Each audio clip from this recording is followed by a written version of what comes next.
تو میسو جو مار دھاڑ ہوئی ہے انہی 9 مئی کے کیسز کے اوپر ہوئی ہے، اور آج آ کر ہماری سب سے بڑی عدالت یہ کہہ رہی ہے کہ جن وٹنسز کے بنیاد پر آپ عمران خان کے خلاف کیس بنا رہے ہیں جناب، وہ وٹنسز ان کے اندر سبسٹانس ہی نہیں ہے، ان کے اندر جان ہی نہیں، ان کے اندر جرت نہیں، تو یعنی اتنی خاص کنٹرولڈ جوڈیشری کے اندر بھی، یعنی بالکل کنٹرولڈ اور مینج جوڈیشری کے اندر بھی یہ مقدمہ یا یہ معاملہ سٹینڈ نہیں کر پا رہا، تو آپ اس کی اندازہ لگا لیں کہ اس کے اندر پھر کیا لیگل وٹنس ہے، کیا لیگل مائنڈ ہے، کیا اصول ہیں، کیا آئین ہے، کیا حقیقت ہے۔ اور دوسری خبر ناظرین جو جنرل شریف صاحب نے سٹیٹمنٹ دی ہے، یہ بہت بڑی ہے، اس کی بہت ساری انٹرپریٹیشنز ہیں، اور اس سے ایک بات تو ثابت ہوگی ہے کہ جناب سب کچھ ٹھیک نہیں ہے۔ ایک پیج یا جو حکومت کر رہی تھی، اب یہ ریئلائز کیا جا رہا ہے کہ یہ ہم نے برڈن اٹھایا ہوا ہے، ہم نے بوجھ اٹھایا ہوا ہے، ہم ویسے ہی نہیں گھسیٹ رہے۔ اس کے 2-3 نشانات یا جو سمٹمز ہیں وہ نظر آ رہے ہیں، وہ آپ کے سامنے رکھتے ہیں، لیکن پہلے میں آپ کے سامنے جنرل شریف کی سٹیٹمنٹ رکھتا ہوں۔ D G I S P R lieutenant general Ahmad Sharif Chaudhry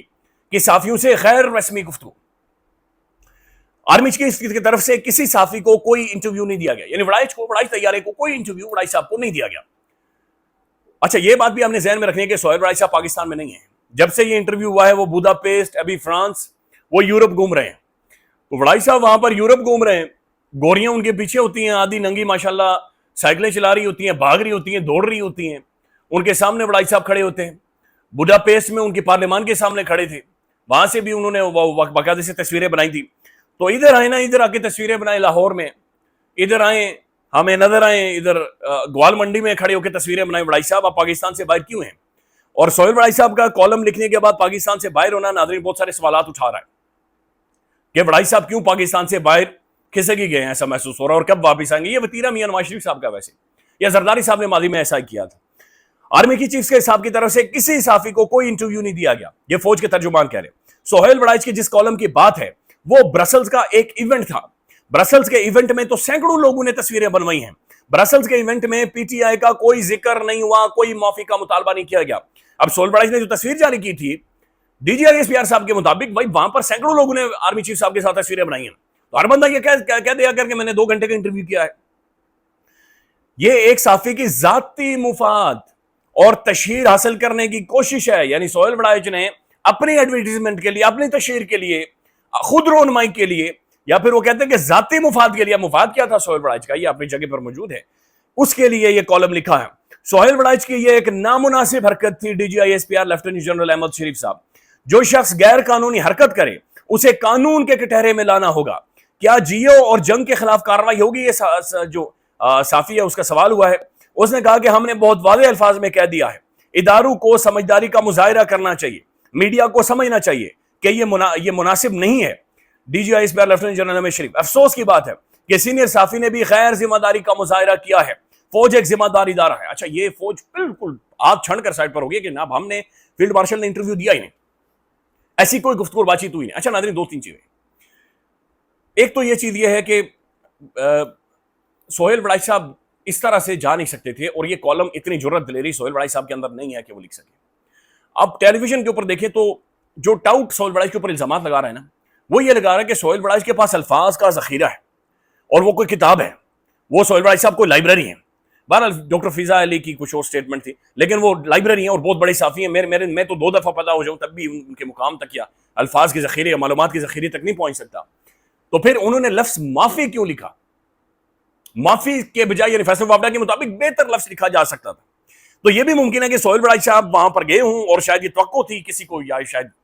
یہ نہیں سمجھ آ رہا کہ توقع ہوگی کہ شاید بہتر الفاظ استعمال کریں گے، لیکن وڑائچ نے معافی لکھ کر یا اس طرح کے الفاظ لکھ کر یہ بالکل ہی اس معاملے کو اور زیادہ خراب کر دیا اور زیادہ رائتہ پھیلا دیا۔ اچھا دوسری بات یہ بھی ہو سکتی ہے کہ اس کے اوپر جو پبلک بیکلاش آیا ہے، میسیولی آیا ہے، یعنی آپ معافی کیسے، اور پھر جو انالوجی وہاں پر بیان کی گئی ہے، فرشتے، اللہ تعالیٰ، شیطان، وہ ایک بڑی بہت ایک عجیب ذائقہ تھا، اور ظاہر اس کا کانٹیکس ہمارے سامنے موجود نہیں کہ فیلڈ مارشل اصل میں کس کانٹیکس میں گفتگو اور بات چیت کر رہے تھے اور کس کانٹیکس میں ساری بات چیت کی گئی تھی، تو اس کا جو تاثر ہے وہ بھی بہت زیادہ پھیکا آیا تھا۔ تو یہ بھی ممکن ہے کہ شاید D I S P R صاحب شاید کوئی ڈیمیج کنٹرول کرنے کی بھی کوشش کر رہے ہوں، لیکن یہ بھی درست ہے کہ سہیل وڑائچ صاحب جو پاکستان نہیں آ رہے، اب یہ بھی ممکن ہے انہوں نے یہ کالم ہی کسی اور کے کہنے پر لکھے ہو۔ تو بہت ساری چیزیں ہیں، اس کے مختلف انٹرپریٹیشنز ہیں جو کہ اپنی جگہ پر موجود ہیں، اور لیکن بہرحال کالم لکھا گیا ہے، اور کالم کے اوپر ہم نے ایک پبلک سروے بھی کیا، اور عوام کا بڑا سخت ترین رد عمل ہے، بڑا سخت ترین ریئیکشن ہے۔ ایک جو فرکشن ناظرین نظر آ رہی ہے وہ حکومت اور اسٹیبلشمنٹ کی فرکشن ایک نظر آ رہی ہے۔ یہ ویسے ہی آپ کو یاد ہوگا جب خان رشیا گیا تھا اور یوکرین کے اوپر اس نے اٹیک کر دیا تھا تو عمران خان نے تو کہا تھا ہم نیوٹرل ہیں بھائی، ہمارا جنگ سے کوئی تعلق نہیں ہے، ہم اپنی ڈپلومیسی کے لیے وہاں پر موجود تھے، ہمیں نہیں پتا تھا یہ اٹیک کرنے والے ہیں۔ لیکن جنرل باجوہ صاحب نے بعد میں جا کر یہ کہا تھا کہ نہیں، انہوں نے باقاعدہ سے شو کیا تھا کہ ہم اس طرف ہیں، یعنی ہم یوکرین کی طرف ہیں، یعنی ویسٹ کے ساتھ جنرل باجوہ صاحب نے اس وقت سٹینڈ کیا تھا۔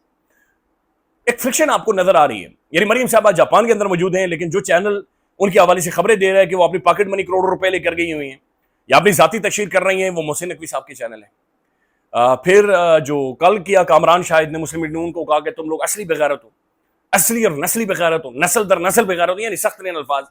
پھر فیصل وابڈا نے جو پرسوں چوتھ کہا تھا کہ ماضی میں بھی جنہوں نے اداروں کے خلاف بیانات دیے ہیں انہیں بھی ٹوکا پھیرا جائے گا اور ڈانگ ان کی منجی تھلے بھی ڈانگ دی جائے گی۔ شہباز صاحب نے کہا تھا منجی تھلے ڈانگ دی جائے گی لیکن ڈانگ پھیری جائے گی، تو منجی تھلے ان کی بھی ڈانگ پھیری جائے گی۔ تو فرکشن ہے، نظر آ رہی ہے۔ یہ جو ان کے سکینڈلز ہیں، 300 ارب روپے کی کرپشن، یہ کر گئے وہ کر گئے، وہ جن چینلز کی طرف سے، جن میڈیا ہاؤسز کی طرف سے آ رہے ناظرین، یہ اچھا شگون نہیں ہے حکومت کے لیے۔ تو لیٹس سی کہ چیزیں کس طرف جاتی ہے، لیکن یہ دو بڑی میجر ڈیولپمنٹس ہیں۔ اگلی ویڈیو میں آپ کے سامنے رد عمل رکھیں گے، پاکستان کی جو انٹیلیجنسیاں، پاکستان کے جرنلسٹ ہیں، صحافی ہیں، جو معتبر لوگ ہیں، وہ اس بارے میں سمجھ کے آ رہے ہیں، وہ آپ کے سامنے رکھیں گے۔ خیال رکھیے گا، اللہ حافظ۔